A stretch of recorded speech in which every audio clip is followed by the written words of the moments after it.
So over here, you can see that I have my Terabox opened up and I just completed uploading out a backup folder.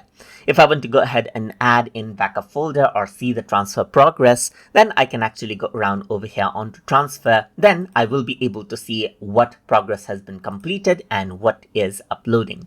Let's say I'm going to go ahead and add in another backup folder. So I'm just going to go to backup for that and click on add backup folder. So now over here, I'm going to go ahead and select out, let's say for example, this file, click on select folder and backup now. So it's already existing as you can see right here. So let's just go ahead and select this one right here, or maybe this one. So that seems to be existing as well. Click on image sequence right here, just like this. So once I do that, you can actually see that this file is being uploaded right here. So just like this, you can see the progress right here. And as it actually uploads, you can see the upload progress right here.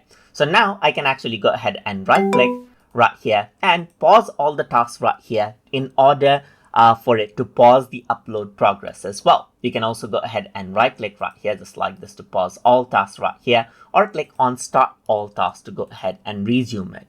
You will also be able to see the same option around over here on the taskbar, where you can go around over here onto Terabox and you can pause all tasks right here, just like this, and you can go ahead and resume it out from over here as well. So that is how you can go ahead and pause out and resume out sync inside of Terabox. So I hope you guys learned something as always.